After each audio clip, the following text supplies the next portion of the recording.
The storm had swallowed the entire coastline when the little girl appeared barefoot, shivering and running like something behind her wanted her dead. Cars rushed past. Thunder cracked. No one stopped. No one except the wrong person.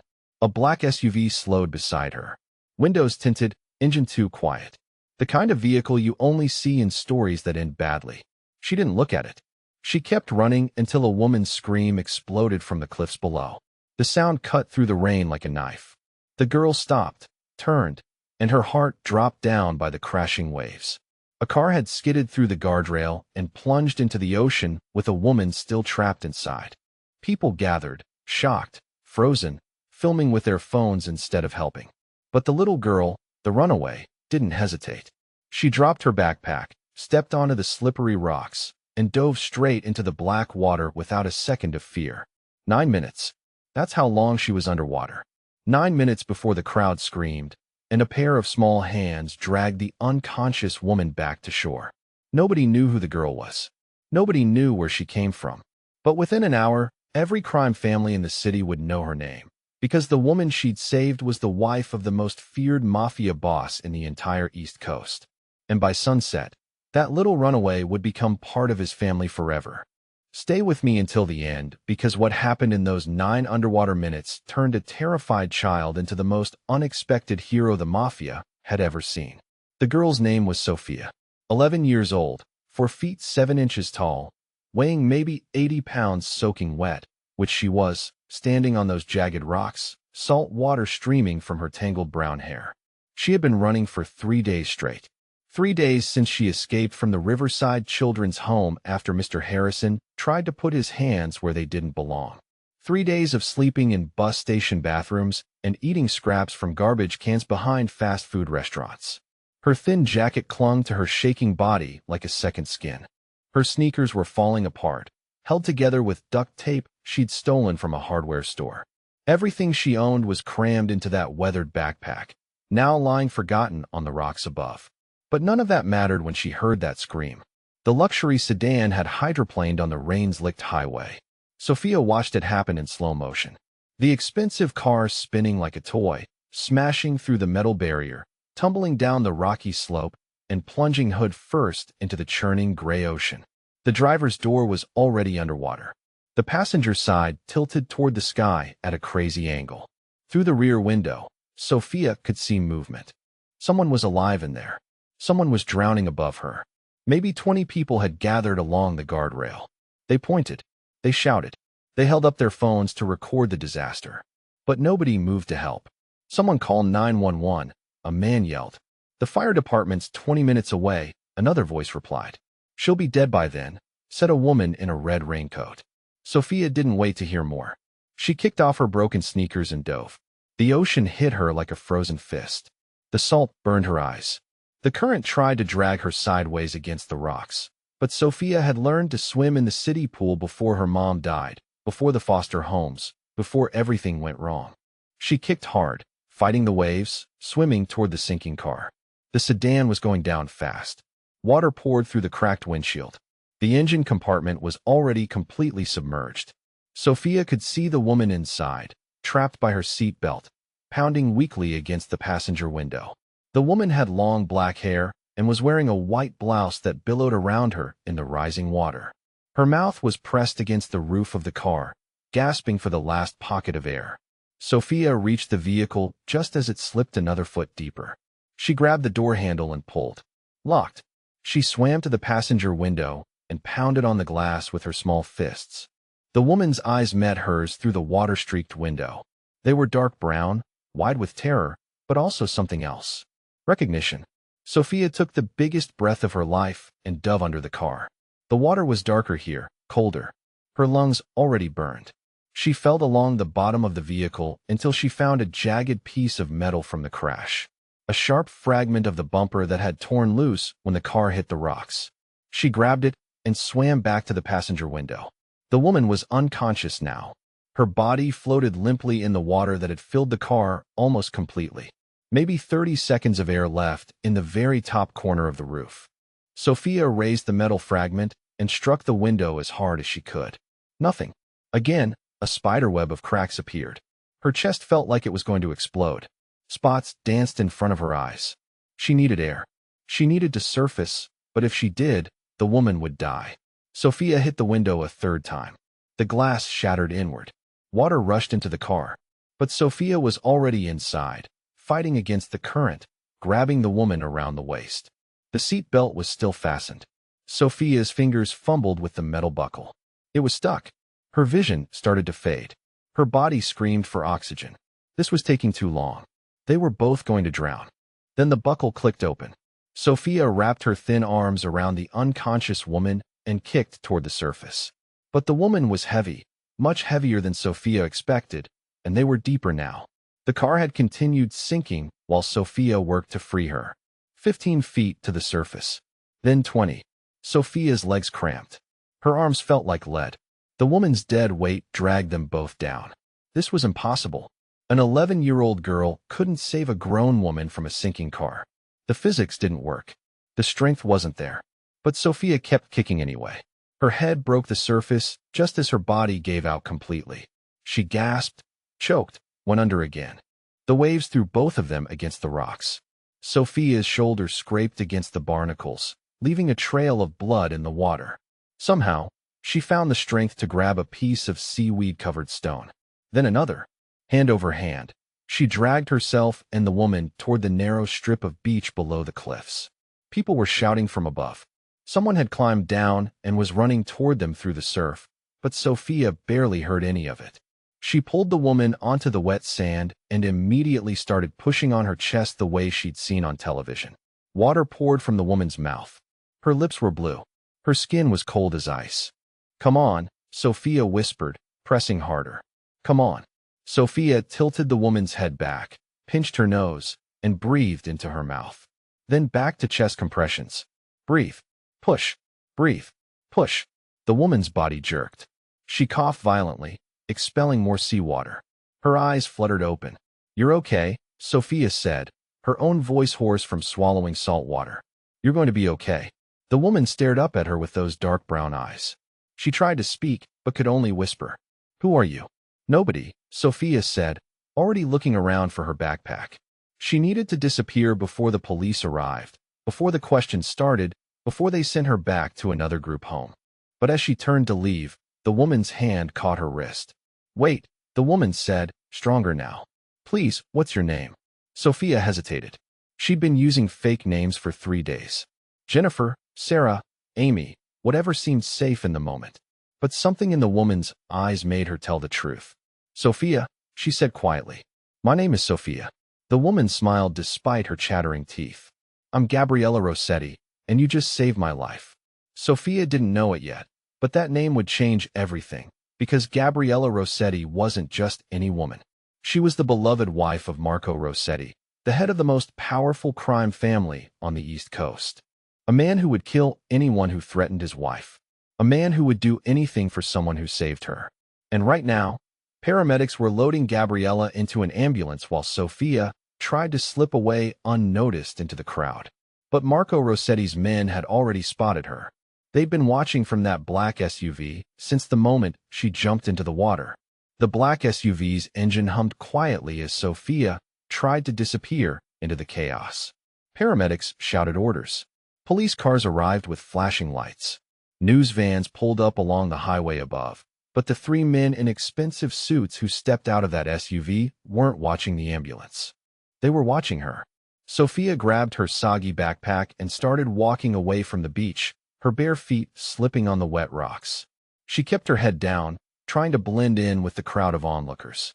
Just another curious kid who'd wandered down to see the accident. "Excuse me, little girl." The voice was deep, calm, and carried an accent that sounded like it came from old movies about New York. Sophia's blood turned to ice. She didn't turn around. She walked faster. "Hey kid, we just want to talk." Heavy footsteps crunched on the gravel behind her. Sophia broke into a run, scrambling up the rocky slope toward the highway. Her wet clothes weighed her down. Her muscles were exhausted from the rescue, but fear gave her speed. She made it halfway up the cliff before a gentle hand touched her shoulder. "Easy there, little hero. Nobody's going to hurt you." Sophia spun around, ready to bite, scratch, or kick if she had to. Instead, She found herself looking up at a man who seemed to take up half the sky. He was maybe 50 years old, with silver hair slicked back and kind eyes that didn't match his intimidating size. "My name's Frank," he said, crouching down to her level. "Frank Benedetto. I work for Mrs. Rossetti's husband. The lady you just saved. She's my boss's wife." Sophia's heart hammered against her ribs. She'd heard whispers about families like the Rossettis. The kind of people who made problems disappear, the kind who didn't forget debts, good or bad. "I didn't do anything," she whispered. Frank smiled. It wasn't a scary smile. It was the kind her grandfather might have given her, if she'd ever had a grandfather. "Kid, you just jumped into the ocean during a storm to save a woman you'd never met. That's not nothing. That's everything." Behind Frank, the other two men waited by their SUV. They looked like bodyguards from movies. Dark sunglasses despite the cloudy sky. Hands folded in front of them, patient as statues. "What do you want?" Sophia asked. "Mr. Rossetti wants to meet you. To thank you properly." Sophia shook her head. "I can't. I have to go." "Where?" The question hung in the air like a challenge. Where could an 11-year-old runaway go? What home was waiting for her? What family would welcome her back? Sophia's silence was answer enough. "Look," Frank said, pulling a thick envelope from his jacket. "Mr. Rossetti asked me to give you this. For what you did today." Sophia stared at the envelope. It was stuffed with money. More money than she'd ever seen in her life. Enough to buy food for months. Maybe even enough for a bus ticket to somewhere far away where nobody knew her name. But taking money from these people felt dangerous, like stepping into quicksand. "I don't want it," she said. Frank's eyebrows went up. "You don't want it. I just helped someone. That's what you're supposed to do." For a long moment, Frank studied her face. Then he stood up and tucked the envelope back into his jacket. "You know what, kid? I think Mr. Rossetti is going to like you very much." Before Sophia could ask what that meant, Frank was walking back toward the SUV. Over his shoulder, he called, "Marco Rossetti doesn't forget his debts, and right now, he owes you the biggest debt of his life." The three men climbed back into their vehicle and drove away, leaving Sophia standing alone on the rocky slope with questions spinning in her head. She didn't know that at that very moment, Marco Rossetti was pacing the waiting room of St. Mary's Hospital like a caged tiger. She didn't know that his wife had whispered Sophia's name to him through oxygen tubes and 4 lines. She didn't know that he'd already sent his best men to find out everything there was to know about the little girl who'd risked her life for Gabriella. What Sophia did know was that she was cold, hungry, and more alone than ever. She climbed the rest of the way to the highway and started walking. The rain had stopped, but dark clouds still covered the sky. Cars splashed through puddles as they passed, soaking her legs with dirty water. After an hour of walking, Sophia's strength gave out. She found a bus stop with a small covered bench and collapsed onto it, shivering. Her backpack was still damp. Her clothes clung to her skin. Her stomach cramped with hunger. She closed her eyes and tried to figure out her next move. Maybe she could hitchhike to the next town, find a truck driver who looked safe, or sneak onto a freight train like kids did in old movies. The sound of an approaching engine made her look up. Another black SUV was pulling into the bus stop, the same one from before. Sophia jumped to her feet, ready to run again. But this time, the passenger door opened and Gabriella Rossetti stepped out. She looked different than she had on the beach. Her black hair was dry now, pulled back in an elegant bun. She wore a long black coat over dark jeans and expensive-looking boots. But her face was still pale, and she moved carefully like someone who'd been through an ordeal. "Hello, Sophia," Gabriella said softly. Sophia backed away until she hit the bus stop sign. "How did you find me?" "My husband's men are very good at finding people." Gabriella took a step closer, "But I didn't come here to scare you. I came to say thank you." "You already said thank you." "Not properly." Gabriella reached into her purse and pulled out a small box wrapped in silver paper. "This was my grandmother's. She gave it to me when I was about your age, and I've been waiting for the right person to pass it on to." Sophia stared at the box, but didn't take it. "I can't accept presents from strangers." Gabriella smiled. "We're not strangers anymore. You saved my life. In my family, that makes us connected forever." "Your family?" Sophia asked. "The Rossetti family." Gabriella's voice carried a weight that Sophia didn't fully understand. "We take care of people who take care of us. And you, brave little Sophia, took better care of me than anyone ever has." Sophia looked past Gabriella to the SUV. Through the tinted windows, she could see the silhouettes of the men inside. Waiting, watching, ready for whatever Gabriella decided. I don't want to be part of any family, Sophia said. Families hurt you. They let you down. They send you away when you become inconvenient. Gabriella's expression softened. Not this family. You don't know me. You don't know what I've done. The places I've been. You're right. I don't know your story yet. Gabriella held out the silver box again. But I know your heart. I know what you're made of, and that's enough. Sophia's hands shook as she reached for the gift. The box was heavier than it looked. Inside, nestled in black velvet, was a necklace, a small golden pendant shaped like a lighthouse with a tiny diamond at the top. My grandmother told me that lighthouses guide ships safely to shore, Gabriella said.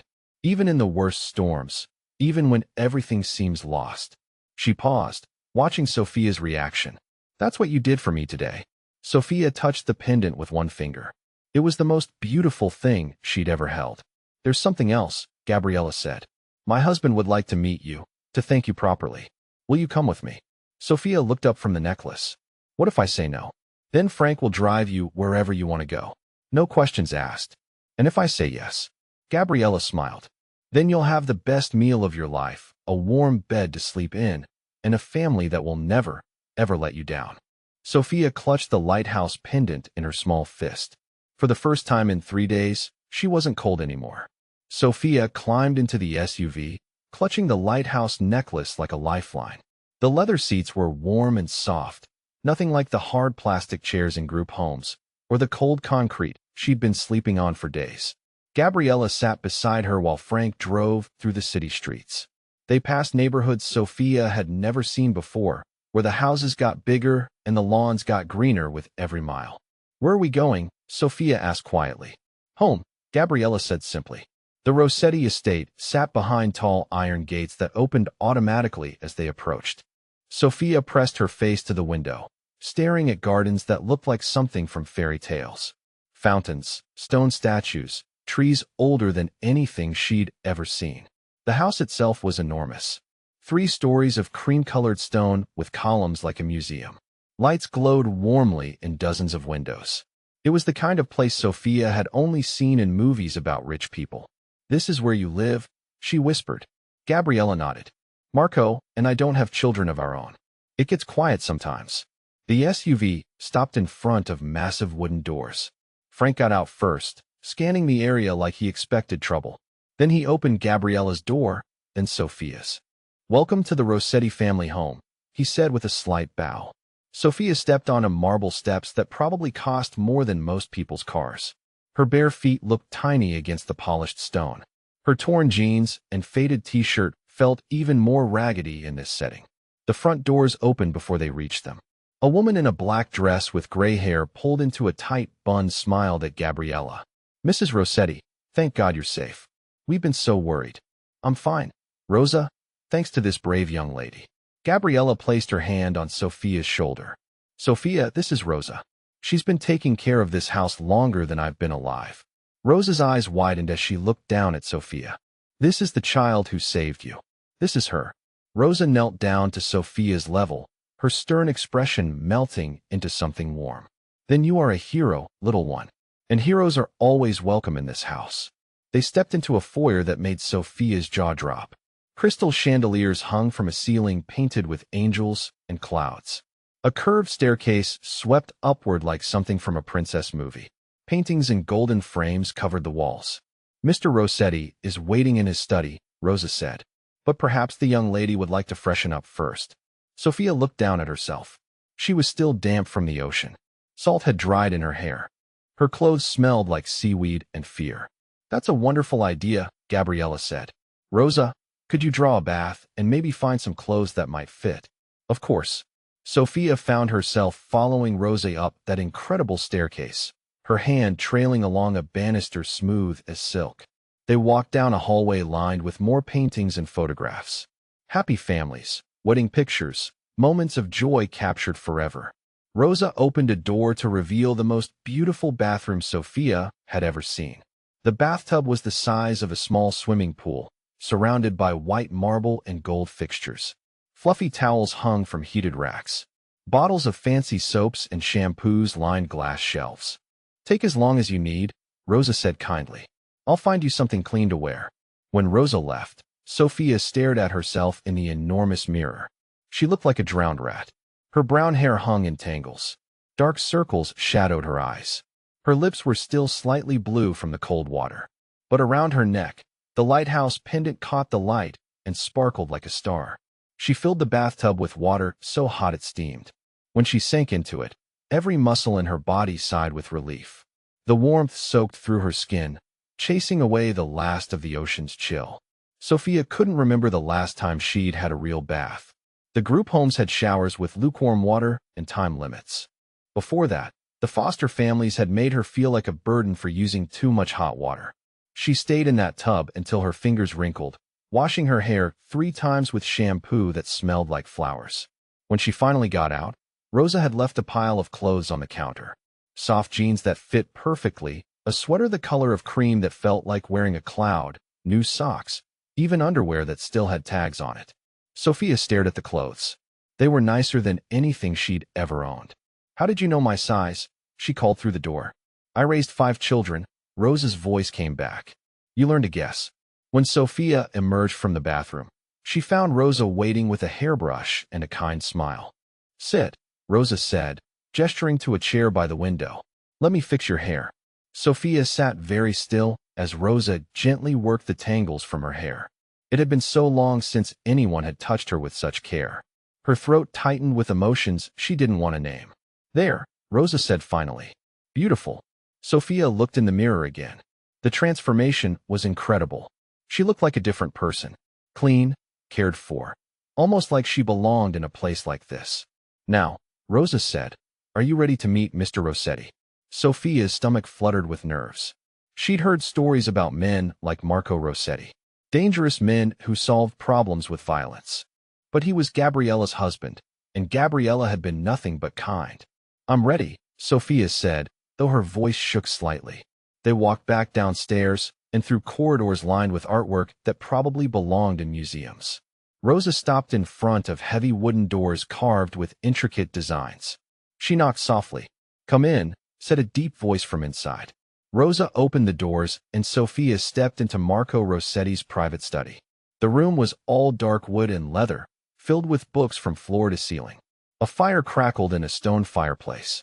Behind a massive desk sat a man who seemed to fill the entire space with his presence. Marco Rossetti was not what Sophia had expected. He was tall and broad-shouldered with salt and pepper hair and intelligent brown eyes. He wore a simple white shirt with the sleeves rolled up, no tie. He looked more like a college professor than a crime boss. But there was something in his eyes, a sharpness, a sense that he saw everything and forgot nothing. He stood when Sophia entered, which surprised her. Adults didn't usually stand for children. So, he said, his voice carrying that same New York accent as Frank's. You're the little hero I've been hearing about. Sophia stayed close to the door, ready to run if she needed to. I'm not a hero. Marco smiled. It transformed his entire face, making him look younger and less intimidating. You just helped someone. He walked around the desk, moving slowly so he wouldn't frighten her. My wife tells me you dove into the ocean during a storm, that you broke a car window with your bare hands, that you dragged her to safety when she weighed twice what you do. He stopped a few feet away from Sophia. That sounds like hero work to me. Sophia looked at her feet. Anyone would have done the same thing. No, Marco said quietly. They wouldn't have. 20 people stood on that cliff and watched. 20 people with phones who called for help but didn't help themselves. Only you jumped in that water. He gestured to a leather chair in front of his desk. Please sit. We have things to discuss. Sophia perched on the edge of the chair, still ready to bolt. Marco sat across from her, leaning forward with his elbows on his knees. Tell me about yourself, Sophia. What's your story? Sophia's jaw tightened. Why does it matter? Because my wife is alive because of you. That makes you family. And family looks out for each other. I don't have a family. You do now. The words hung in the air between them. Sophia studied Marco's face, looking for lies or tricks. But his expression was serious, sincere. I don't understand, she said finally. Marco leaned back in his chair. In my world, there are rules, codes of honor that go back generations. One of the most important rules is this. You never forget a debt. And right now, I owe you a debt I can never repay. I don't want money, Sophia said quickly. I know. Gabriella told me you refused the envelope. Marco's eyes crinkled with amusement. That tells me more about your character than anything else could. He stood and walked to a bookshelf, pulling down a leather-bound photo album. He opened it and showed Sophia the first page. It was a wedding picture. Marco in a black tuxedo, looking young and nervous. Gabriella in a white dress, radiant with joy. We've been married 23 years, Marco said softly. She's been the light of my life since the day we met. Without her, he trailed off, his voice thick with emotion. Sophia looked at the picture, then up at Marco. For the first time, she saw past the intimidating exterior to the man underneath. A man who loved his wife more than anything in the world. The doctor said she was underwater for 9 minutes, Marco continued. They said brain damage was almost certain after that long. But she's perfect, completely fine, because you got to her in time. He closed the album and looked directly at Sophia. You gave me back the most important thing in my world. How do I repay that? Sophia shifted uncomfortably. You don't have to repay anything. Yes, I do. It's who I am. Marco returned to his chair. So, I'm going to ask you again, and I want the truth this time. What's your story, Sophia? Where do you come from? Where are your parents? Sophia's hands clenched into fists in her lap. She'd been asked these questions 100 times by social workers, police officers, foster parents, but something about Marco's tone made her want to answer honestly. My mom died when I was 7, she said quietly. Cancer. I never knew my dad. After that, it was foster homes and group homes, and people who said they cared but didn't really. Marco's expression darkened. Someone hurt you. It wasn't a question. Sophia nodded, not trusting her voice. The last place was the worst. The man who ran it. Sophia swallowed hard. He had wandering hands, so I ran away 3 days ago. Marco's hands slowly curled into fists. When he spoke, his voice was deadly quiet. What was this man's name? Sophia looked up, startled by the change in his tone. Marco's eyes had gone cold as winter. This was the dangerous man she'd heard about in whispers. I don't want to cause trouble, she said quickly. What was his name? Harrison. His name was Harrison. Marco nodded once, filing the information away. Sophia had the feeling that Harrison's life had just become very complicated. You said you've been on your own for 3 days, Marco said, his voice gentling again. Where have you been sleeping? What have you been eating? Sophia told him about the bus stations, the garbage cans, the cold nights under bridges. Marco listened without interruption, his expression growing more troubled with every detail. When she finished, he was quiet for a long moment. That ends now, he said finally. What do you mean? Marco stood and walked to the window that looked out over his estate's gardens. I mean, you're not going back to any group home. You're not sleeping in bus stations or eating from garbage cans. You're staying here. Sophia's heart jumped. I can't do that. I'm nobody. I don't belong in a place like this. Marco turned back to her. You saved my wife's life. That makes you somebody. And Rossetti family takes care of each other. But what about the authorities? They'll be looking for me. Marco's smile was not entirely pleasant. Let me worry about the authorities. Sophia stared at him, trying to process what he was offering. A home, a family, safety. It seemed too good to be true. In her experience, things that seemed too good to be true usually were. Why, she whispered. Why would you do this for a stranger? Sophia looked into Marco Rossetti's eyes and saw something she'd never seen before in an adult. Complete sincerity. No hidden agenda. No lies waiting behind kind words. Because you're not a stranger, Marco said simply. Not anymore. You risked everything to save someone you'd never met. That tells me who you are inside, and that's the kind of person I want in my family. He walked back to his desk and picked up a framed photo. It showed him and Gabriella at some kind of family gathering, surrounded by dozens of people laughing and embracing. This is what family looks like in my world, he said. Loyalty, protection, love that doesn't come with conditions. He set the photo down and looked at Sophia. I'm offering you something that can never be taken away. A place where you belong. People who will fight for you. A home. Sophia's eyes filled with tears she'd been holding back for years. What if I disappoint you? What if I'm not worth saving? Marco knelt down in front of her chair, bringing himself to her eye level. Listen to me very carefully, Sophia. You dove into a freezing ocean to save a complete stranger. You stayed underwater for 9 minutes when your body was screaming for air. You performed CPR on someone twice your size until she breathed again. His voice grew fierce with conviction. You are worth everything. Sophia looked at this powerful man kneeling before her, offering her the one thing she'd given up hoping for. A real family, a real home, a chance to be more than just a survivor. She thought about the lighthouse pendant around her neck, about guiding ships safely to shore through the worst storms. Maybe it was time to let someone guide her home, too. Okay, she whispered. I'll stay. Marco Rossetti smiled and pulled the brave little girl who'd saved his wife into the first real hug she'd had in 4 years. And that's how a runaway child became the most protected person in the Rossetti crime family overnight. Sometimes the most unexpected heroes find the most unexpected homes. 6 months had passed since that stormy night when Sophia dove into the churning ocean to save Gabriella Rossetti. The terrified runaway who had once slept in bus stations and eaten from garbage cans was gone. In her place stood a confident young girl who walked the halls of St. Catherine's Academy with her head held high, her lighthouse pendant catching the morning sun as she made her way to art class. The transformation had been remarkable. Marco had enrolled her in the most exclusive private school in the city, where she excelled in every subject. Her teachers praised her intelligence and determination. Her classmates admired her quiet strength and mysterious background. But none of them knew the truth about Sophia's new family or the dangerous world that now protected her. At home, the massive Rossetti estate had become her sanctuary. Rosa had become the grandmother she'd never had, teaching her proper table manners and helping her with homework. Frank Benedetto had appointed himself her unofficial bodyguard and driving instructor, though Sophia wouldn't be old enough to drive for years. And Marco and Gabriella had given her something she'd never dared to dream of: unconditional love and a sense of belonging that ran deeper than blood. But on this particular Tuesday morning, as Sophia sat in advanced mathematics solving equations that would have challenged students twice her age, she had no idea that her peaceful new life was about to be shattered by a phone call that would test everything she'd learned about loyalty, courage, and what it truly meant to be part of the Rossetti family. The call came during lunch period. Sophia was sitting with her friend Elena Castellano, the daughter of one of Marco's business associates, when her phone buzzed with a message from Frank. Emergency at home.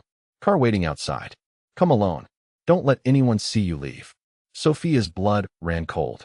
In the 6 months she'd lived with the Rossettis, Frank had never used the word emergency. Elena, a bright girl with dark curls and her father's sharp eyes, noticed Sophia's sudden pallor. What's wrong? She asked, setting down her sandwich. You look like you've seen a ghost. Sophia forced a smile. Nothing serious. Just a dentist appointment I forgot about. She gathered her books quickly, her mind racing. The Rossetti family had taught her that in their world, emergencies usually meant one thing: danger. She slipped out of the cafeteria through the kitchen exit, a route she'd memorized during her first week at St. Catherine's. Old habits from her runaway days died hard. In the parking lot, she found Frank waiting beside a black sedan, his usually calm expression tight with worry. Without a word, he opened the passenger door for her. What's happening? Sophia asked as they pulled away from the school. Frank's knuckles were white on the steering wheel. Someone took Elena. The words hit Sophia like a physical blow. What do you mean took her? When did you last see your friend? About 5 minutes ago. She was right there with me in the cafeteria. Frank's phone rang. He answered it on speaker. We found her backpack in the parking lot. Came Marco's voice, tight with controlled fury. Blood on the strap. Security cameras show 3 men in a white van. They were professionals. They knew exactly what they were doing. Sophia's hands began to shake. Why would someone take Elena? Because her father owes money to the wrong people, Frank said grimly. And because they know that taking a child from our territory sends a message. What kind of message? That we're not as powerful as we think we are. That our protection doesn't mean anything. Frank's voice grew harder. They're trying to start a war, kid. And they're using innocent children to do it. Sophia stared out the window at the familiar streets passing by, but her mind was elsewhere. Elena was probably terrified right now, wondering why this was happening to her, wondering if anyone would come to save her. Just like Sophia had wondered during those 3 awful days on the run. The estate was in chaos when they arrived.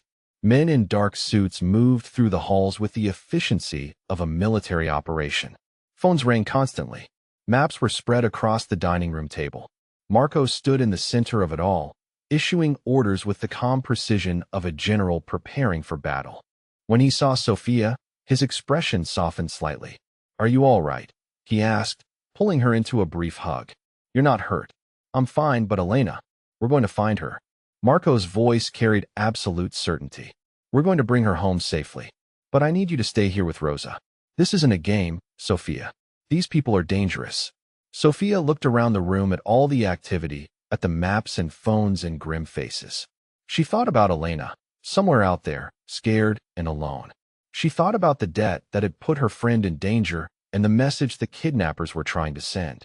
Most of all, she thought about what Marco had taught her about family, about loyalty, about never forgetting a debt.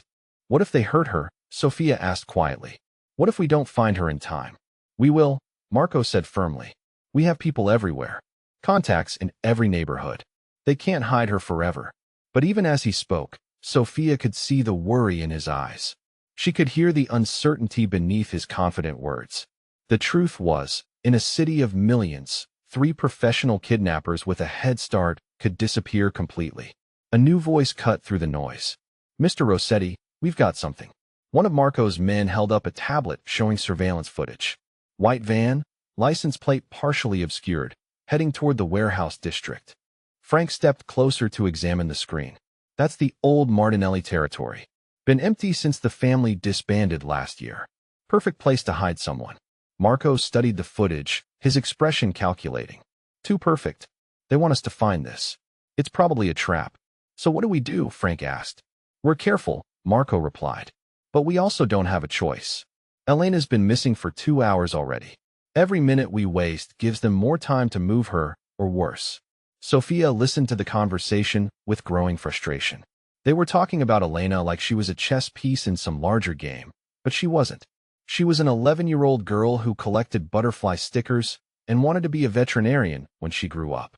She was Sophia's first real friend in years, and she was in danger because of adult problems she didn't understand. "I want to help," Sophia said suddenly. The room fell silent. Everyone turned to look at her. Marco's expression grew stern. "Absolutely not. This is too dangerous. You're staying here where it's safe. But I know Elena better than anyone else here. I know how she thinks, how she'd react in a crisis. If you're walking into a trap, wouldn't it be helpful to have someone who could predict what she might do?" The logic was sound, but Marco shook his head. "You're 12 years old, Sophia. I'm not putting you in harm's way. You rescued Gabriella when you were 11, Sophia pointed out. Sometimes age doesn't matter. Sometimes courage does." Marco's eyes flashed with something between pride and exasperation. "That was different. You made a split-second decision to save someone. This is a planned operation against armed criminals. What if Elena tries to escape on her own?" Sophia pressed. "What if she's scared and runs in the wrong direction when your people show up? What if she doesn't trust the adults who come to rescue her because she doesn't know them? She'd trust me." The room was quiet except for the sound of phones ringing in distant parts of the house. Marco looked at Frank, who shrugged helplessly. "The kid's got a point," Frank said. "Children react differently to other children, especially in trauma situations." Marco ran a hand through his hair. "Even if I wanted to consider this, which I don't, Gabriella would never forgive me if something happened to you. She'd never forgive any of us if something happened to Elena either," Sophia said quietly. "And Elena is in this situation because her family is connected to ours. That makes her our responsibility too." There was truth in her words, and everyone in the room knew it. The Castellanos had been loyal allies for years. Elena's father had risked his own safety to provide information that had saved Rossetti lives. Family protected family, and in their world, friendship was a form of kinship that demanded its own loyalty. "I have an idea," Frank said slowly. "What if we don't put Sophia directly in danger? What if she stays in the car with backup while we handle the actual rescue? If Elena's hurt or traumatized, having a familiar face nearby might help." Marco considered this for a long moment. "The backup stays with you at all times. Armored vehicle. Radio contact every 30 seconds. At the first sign of trouble, you're out of there." Sophia nodded eagerly. "Whatever you need me to do." Frank was already moving toward the door. "We'll take the route through the industrial district. Less traffic, more control over the environment." He turned back to Marco. "How do you want to handle the approach? Carefully, Marco replied. Very carefully. An hour later, Sophia found herself in the back seat of an armored SUV, wearing a bulletproof vest that was too big for her frame. Frank sat in the passenger seat, checking his weapon for the third time. The driver was a man named Carlo who had been with the family for 15 years and had a reputation for getting people out of impossible situations. Through the heavily tinted windows, Sophia watched the warehouse district roll past. Empty buildings stretched toward a gray sky, their broken windows like vacant eyes. This part of the city had been abandoned when the shipping industry moved to more modern facilities closer to the port. Now it was a maze of empty structures perfect for hiding unwanted activities. We're 2 minutes out, Frank said into his radio. All teams report status. One by one, the responses came back. Alpha team in position on the north side. Bravo team covering the southern exits. Charlie team has the elevated position with clear sight lines. Everyone was ready except for the most important element. They still didn't know exactly where Elena was being held. The white van from the security footage sat in front of a 3-story brick building that had once been a textile factory. It was positioned perfectly in the open, almost like an invitation. Too easy, Frank muttered. Way too easy. But they were committed now. Elena had been missing for 4 hours. In kidnapping cases, the first 24 hours were critical. Marco's voice crackled through the radio. Eyes on the target. No movement visible through the windows. Could be empty, could be an ambush. We proceed as planned. Frank turned to look at Sophia. Remember what we discussed. You stay in this vehicle no matter what happens. Carlo has orders to drive you directly back to the estate if things go wrong. Sophia nodded, but her attention was focused on the building ahead. Something about it nagged at her, some detail that didn't fit. She stared at the broken windows on the second floor, trying to figure out what was bothering her. Then she saw it. A brief flash of movement behind what looked like empty space. Elena, she said quietly. What? Frank asked. I saw her. Second floor, third window from the left. She moved past the window for just a second, but it was definitely her. Frank raised binoculars to his eyes. I don't see anything. She's there, Sophia insisted. And she's not alone. There's someone with her. A man in a dark shirt. Frank relayed this information to Marco, who immediately adjusted the team positions. If the target was on the second floor, they needed to account for the increased difficulty of extraction. Staircases were natural choke points. The kidnappers would have the advantage of high ground and cover. New plan. Marco's voice came through the radio. Alpha and Bravo maintain perimeter. Charlie team, I need you to find a way to the roof. We're going in through the top and working our way down. Frank, hold position until we signal all clear. The waiting was the hardest part. Sophia watched through the tinted windows as shadowy figures moved around the building's perimeter. She couldn't see Marco or his men directly, but she could sense their presence in the careful choreography of vehicles and hand signals. Minutes stretched like hours. Every sound made her jump. A distant siren, probably unrelated. The creak of settling metal from the old building. Her own breathing seemed too loud in the confined space of the SUV. Then her phone buzzed with a text message from an unknown number. Tell your people to back off, or the girl dies. You have 5 minutes to clear the area. Frank's radio erupted with activity. They know we're here. Somehow they spotted us. All teams, maintain position but be ready to move fast. Marco's voice cut through the chatter. Sophia, are you absolutely certain you saw Elena in that window? Yes, Sophia replied into Frank's radio. She was wearing her blue St. Catherine sweater. The one with the small tear near the left elbow. The specificity of the detail convinced everyone that she was right. Elena was definitely in that building, which meant any retreat would be abandoning her to whatever the kidnappers had planned. But it also meant the rescue had just become exponentially more dangerous. Marco's voice came through the radio again, calm and decisive. We don't negotiate with people who take children. Charlie team, what's your status on the roof access? In position, came the reply. Ready to breach on your signal. Remember, we want the girls safe and the kidnappers alive if possible. We need to know who sent them. Sophia pressed her face to the window, trying to see more of the building's layout. That's when she noticed something that made her heart skip. There was a fire escape on the east side of the building, partially hidden by overgrown weeds and rust stains that made it nearly invisible from ground level. More importantly, One of the second-floor windows near the fire escape was slightly open. "Frank," she said urgently, "there's a fire escape. East side. The window next to it is cracked open. If Elena saw your people positioning around the building, she might try to get to that window." Frank raised his binoculars again, scanning the area Sophia had indicated. "Son of a gun. You're right. Kid's got better eyes than any of us." He immediately radioed the information to Marco. "We need someone covering that fire escape. If the target tries to move the hostage, that's the most likely exit route. Or if the hostage tries to self-rescue, that's where she'll head." "Copy that," Marco replied. "Adjusting positions now." But as the teams repositioned themselves, Sophia's phone buzzed again. Another message from the unknown number. "Time's up. Last chance to save your little friend." This time, the message included a photo that made Sophia's blood turn to ice.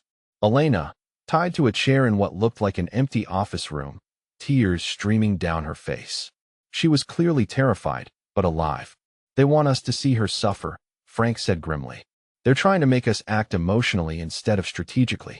But Marco had taught Sophia that in their world, strategy and emotion weren't mutually exclusive. Sometimes the most strategic thing you could do was care enough to take risks others wouldn't take. Sometimes courage was the best tactical advantage. That's when Sophia noticed something in the background of the photo that everyone else had missed. Behind Elena, barely visible in the shadows, was a water stain on the wall shaped like a butterfly. Sophia had seen that stain before, 6 months ago, when Marco had given her a tour of properties the family owned throughout the city. This wasn't just any abandoned warehouse. It was one of their own buildings. "Frank," she said quietly, "I know where they are." She explained about the butterfly-shaped stain and watched understanding dawn in his eyes. The kidnappers hadn't just chosen a random location. They'd deliberately picked a building owned by the Rossetti family, knowing it would send an even stronger message. They weren't just attacking Marco's territory. They were attacking his property. Marco's voice came through the radio, barely controlled fury evident in his tone. "They're in our own building. This isn't just about money or territory. Someone wants to humiliate us. Someone who knows our operations well enough to know which properties we own." Frank exchanged a grim look with Carlo. "Inside job," he said quietly. "Has to be." The realization changed everything. If someone within the family had betrayed them, then the kidnappers might know about the rescue operation. They might know about team positions, about Marco's strategy, about the fact that Sophia was here in the vehicle. Suddenly, their carefully planned operation felt like walking into a trap with their eyes wide open.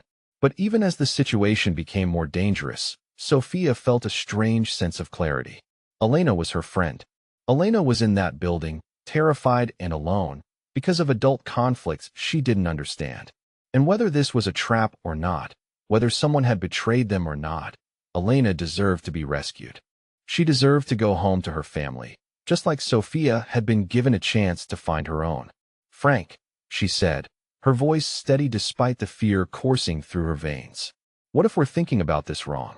What if the fact that it's our building gives us an advantage instead of a disadvantage?" "What do you mean?" "We know the layout. We know the blind spots. We know which floors are structurally sound and which stairwells are blocked. If I'm right about that butterfly stain, Elena's on the second floor, east corner. There's a service elevator that goes directly to that section." Frank stared at her for a moment, then grabbed the building schematics from the glove compartment. "How do you know about the service elevator?" "Marco showed me when he was teaching me about the family's properties. He said it was important for me to know all the exits in any building we owned, in case of emergencies." The wisdom of that lesson was now apparent. Frank studied the schematics, tracing possible routes with his finger. The service elevator opens directly into the office space where the photo was taken. If we could get someone up there without using the main staircases. "It's still risky," Carlos said. "They'll have someone watching the elevator." "Not necessarily," Sophia replied. "The service elevator is hidden behind what looks like a supply closet door. Unless they know the building as well as we do, they might not even realize it exists. And even if they do, they'd expect an adult. They wouldn't expect a 12-year-old girl." The suggestion hung in the air like a challenge. Frank and Carlo exchanged looks that communicated volumes without words. The plan Sophia was suggesting was logical, tactically sound, and absolutely impossible to approve. She was a child. She was Marco's most precious asset aside from Gabriella. Sending her into that building would be like asking Marco to tear out his own heart. But it would also work. And in a situation where Elena's life hung in the balance, effectiveness mattered more than safety protocols. Marco's voice crackled through the radio. Status report. What's the delay? Frank took a deep breath. Boss, we've got a situation. The target is in the east corner office, second floor. We think we know a way in, but you're not going to like it. Try me. Sophia wants to use the service elevator. She knows the building layout better than any of us realized, and she's small enough to move undetected. The radio was silent for so long that Frank began to wonder if the connection had been lost. Finally, Marco's voice came back, tight with barely controlled emotion. Put her on. Frank handed Sophia the radio. Hi, Marco, she said, as if they were having a normal conversation about homework instead of planning a dangerous rescue operation. Explain to me why you think this is a good idea, Marco said. Because Elena's my friend. Because she's scared and alone and doesn't deserve what's happening to her. Because I'm the only one who can get to her without being spotted. And because you taught me that family protects family, no matter the cost. There was another long pause. Then, I need 5 minutes to think about this. Frank, maintain position. Sophia, you stay exactly where you are until I make a decision. But as they waited for Marco's response, movement in the building caught Sophia's attention. A figure appeared in the same window where she'd spotted Elena earlier. This time, it wasn't Elena. It was a man in dark clothing, scanning the surrounding area with binoculars. He was looking directly at their SUV. Frank, she whispered. He sees us. Frank followed her gaze and cursed under his breath. The man in the window was gesturing to someone inside the building, clearly communicating about the vehicle's position. Their cover was blown. Within moments, the kidnappers would know exactly where the rescue team was positioned. Marco, Frank said into the radio. We're compromised. They've spotted our position. What are your orders? The response came back immediately, without hesitation. Execute the plan. All teams, go now. Sophia, you stay in that vehicle no matter what happens next. But even as Marco gave the order, Sophia could see that the carefully planned rescue was falling apart. The element of surprise was gone. The kidnappers would be ready for a frontal assault. Elena would be moved, or worse, before Marco's teams could reach her. The only advantage they had left was the service elevator that the kidnappers didn't know about. She made her decision in the space between one heartbeat and the next. While Frank was focused on coordinating with the assault teams, Sophia quietly opened the SUV door and slipped out into the gray afternoon. By the time Carlo noticed she was gone, she was already running toward the building's side entrance, the one that led directly to the service elevator. Behind her, she could hear Frank shouting her name into the radio, hear Marco's voice responding with words she was glad she couldn't make out clearly. But ahead of her was Elena, and that was all that mattered. The lighthouse pendant around her neck caught the fading sunlight as she ran, a reminder of storms weathered and ships guided safely home. The side entrance was exactly where she remembered it, hidden behind a rusted dumpster and a tangle of dead vines. The door was unlocked, which meant the kidnappers had used this entrance themselves. Sophia slipped inside, her heart hammering so loudly she was sure everyone in the building could hear it. The service corridor was dark and smelled of mildew and abandoned dreams. She found the elevator exactly where Marco had shown her, disguised behind what looked like a utility closet door. The button panel was covered in dust, but when she pressed the call button, she heard the faint whir of machinery responding. The elevator car arrived with a soft ding that seemed to echo through the empty building like a gunshot. As the doors opened, Sophia thought about everything that had led her to this moment. The storm, the drowning woman, the choice to dive into dangerous waters to save a stranger. Marco's family had given her a home, a name, a sense of belonging. Now it was her turn to prove that she was worthy of their trust, that the scared runaway they'd rescued had become someone capable of rescuing others. The elevator rose slowly through the building's empty floors. Through the shaft's small windows, Sophia could see Marco's teams moving into position around the perimeter. They were good at what they did, professional and efficient. But they were also predictable. The kidnappers would be watching the obvious entrance points, the main staircases, the front and back exits. They wouldn't be watching a service elevator that didn't officially exist. The elevator stopped at the second floor with another soft ding. Sophia pressed herself against the wall as the doors opened, listening for voices or footsteps. The corridor beyond was silent except for the distant sound of sirens, probably Marco's people making their presence known to pressure the kidnappers into mistakes. She stepped out of the elevator and immediately oriented herself using the building schematics she'd memorized. The east corner office was 30 feet away, around 2 corners, past doors that led to smaller rooms used for storage and forgotten business meetings. Sophia moved like the runaway she'd once been, silent and careful, using shadows and doorways for cover. Her months of training with Frank and the family security team had taught her how to move without being seen, but those lessons had been theoretical until now. She heard voices as she approached the corner that would give her a view of the target office. Male voices, speaking in low, urgent tones. One was giving orders about watch positions and escape routes. Another was arguing about something related to payment and timetables. A third voice, younger than the others, was asking nervous questions about what would happen if the rescue teams actually breached the building. Sophia pressed herself against the wall and listened, piecing together fragments of the conversation. The kidnappers were professionals, but they were also worried. They'd expected Marco to negotiate, to offer money or territory in exchange for Elena's safe return. They hadn't expected an immediate rescue operation with the precision and scope that was currently surrounding their position. Someone's phone buzzed, and the conversation stopped. When it resumed, the tone had changed to something approaching panic. "They knew we were coming," one voice said. "Someone tipped them off about our timeline." This was supposed to be a simple message delivery, not a siege. Another voice, calmer but clearly in charge, responded with instructions about preparing to move the hostage and implementing fallback plans. Sophia's blood chilled as she realized what she was hearing. They were going to move Elena, which meant all of Marco's carefully positioned teams would be targeting the wrong location. Worse, the mention of fallback plans suggested that the kidnappers had prepared for the possibility of being cornered. In their world, cornered criminals often chose to eliminate witnesses rather than face capture. She pulled out her phone and sent a quick text to Frank. "They're moving her. East stairwell, probably heading for roof access. Tell Marco." Then she turned off the phone completely. The last thing she needed was for it to ring at the wrong moment. Whatever happened next, she was on her own. The office door was partially open, giving her a narrow view of the room beyond. She could see Elena sitting in a chair near the far window, her hands tied behind her back.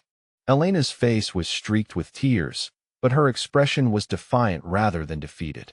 Even in this terrifying situation, she was fighting back in small ways, refusing to let her captors see her completely broken. There were 3 men in the room, just as Sophia had guessed from the voices. One was standing near Elena, clearly designated as her guard. Another was by the window, watching the street below with binoculars. The third was packing equipment into a duffel bag, preparing for their departure. None of them were looking at the doorway where Sophia was hidden.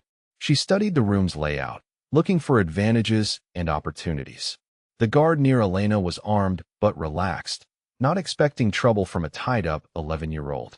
The lookout by the window had his back to the room. The man packing equipment was focused on his task and positioned near the main door, which would be his escape route if things went wrong. Sophia's plan was simple, dangerous, and probably insane. But it was also the only chance Elena had before the kidnappers moved her to a secondary location where Marco's teams couldn't follow. She took a deep breath, touched the lighthouse pendant for luck, and stepped into the doorway. "Hey," she said in the loudest voice she could manage. "You guys are in a lot of trouble." All 3 men spun toward her voice, their faces showing identical expressions of shock and confusion. A 12-year-old girl was the last thing any of them had expected to see. For a crucial moment, their professional training failed them as they tried to process this impossible development. That moment was all Sophia needed.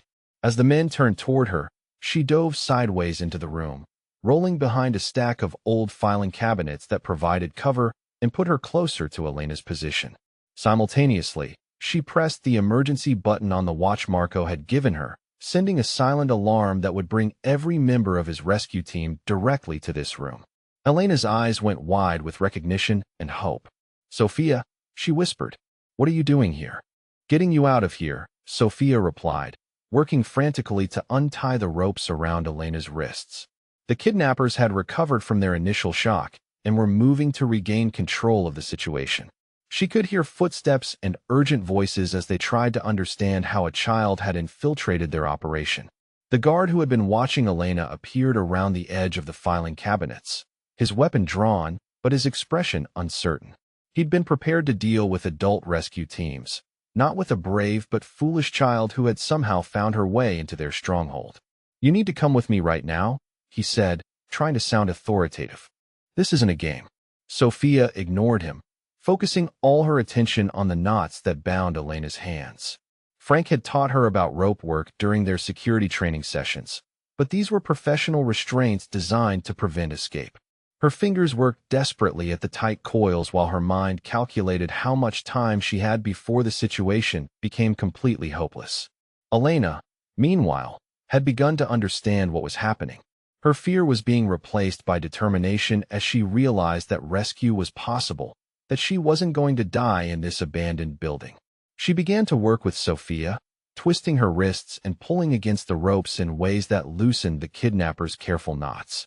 That's when the door exploded inward and Marco Rossetti entered the room like an avenging angel, flanked by Frank Benedetto and 3 other men whose faces Sophia had never seen before, but whose competence was immediately apparent. The kidnappers, already off balance from Sophia's unexpected arrival, found themselves completely overwhelmed by a rescue team that moved with military precision. The guard near Elena raised his weapon, but Frank was faster. A single shot echoed through the room, and the man dropped to the floor, clutching his shoulder and screaming. The lookout by the window spun around with his own gun drawn, but one of Marco's other men was already in position to disarm him with a tackle that sent both men crashing into the wall. The third kidnapper, the one who had been packing equipment, raised his hands in surrender before anyone could draw a bead on him. In less than 30 seconds, the room was secure. The kidnappers were either wounded, unconscious, or surrendering. Elena was free from her restraints and crying with relief in Sophia's arms. And Marco stood in the center of it all, his face cycling through emotions too complex for easy interpretation. Relief that both girls were safe. Fury at the men who had dared to take a child under his protection. Pride in Sophia's courage and quick thinking. And something else, something that looked like the realization that the scared runaway he'd rescued 6 months ago had grown into someone capable of rescuing others in return. "Are you hurt?" he asked, kneeling down to examine both girls for injuries. Elena shook her head, still too overwhelmed to speak coherently. Sophia looked up at Marco with eyes that held new understanding about the weight of the choices he made every day to keep their family safe. "They were going to move her," Sophia said quietly. "They had fallback plans. Someone tipped them off that you were coming." Marco's expression darkened as he processed this information. The betrayal he'd suspected was now confirmed. Someone within his organization had sold information to people who kidnapped children. Someone was going to pay a very high price for that decision. Frank approached with the surrender kidnapper in handcuffs. "This one's ready to talk," he said. "Thinks he can make a deal in exchange for information about who hired them." Marco stood slowly, his hand resting protectively on Sophia's shoulder. "Oh, he's going to talk," Marco said in a voice that made even his own men step back slightly. "He's going to tell us everything we want to know. And then he's going to disappear." But that was business for later. Right now, Marco's priority was getting both girls safely home. Elena would need medical attention, counseling, and time to process what had happened to her. Sophia would need explanations about why she disobeyed direct orders, though Marco suspected that conversation would be complicated by his grudging admiration for her results. As they prepared to leave the building, Elena grabbed Sophia's hand. "Thank you," she whispered. "I thought I was going to die here. You saved my life." Sophia squeezed her friend's hand, remembering another storm, another rescue, another moment when courage had mattered more than safety. "You would have done the same thing for me," she replied. "That's what friends do." Marco listened to this exchange with growing understanding. Sophia hadn't risked her safety for abstract concepts of family loyalty or strategic advantage. She'd done it because Elena was her friend, because friendship was sacred, because some things mattered more than personal safety. It was exactly the same impulse that had driven her to dive into a freezing ocean to save a stranger. As they walked out of the building together, surrounded by Marco's security team and the organized chaos of a successful rescue operation, Sophia realized that she'd passed some kind of test. Not a test that Marco had deliberately constructed, but a test of character that life had presented without warning. She'd proven to herself and to everyone who mattered that she was worthy of the family that had claimed her. 6 months ago, she'd been a terrified runaway with nothing but determination and a good heart. Today, she was Sophia Rossetti, protector of those who couldn't protect themselves, heir to a tradition of loyalty and courage that stretched back generations.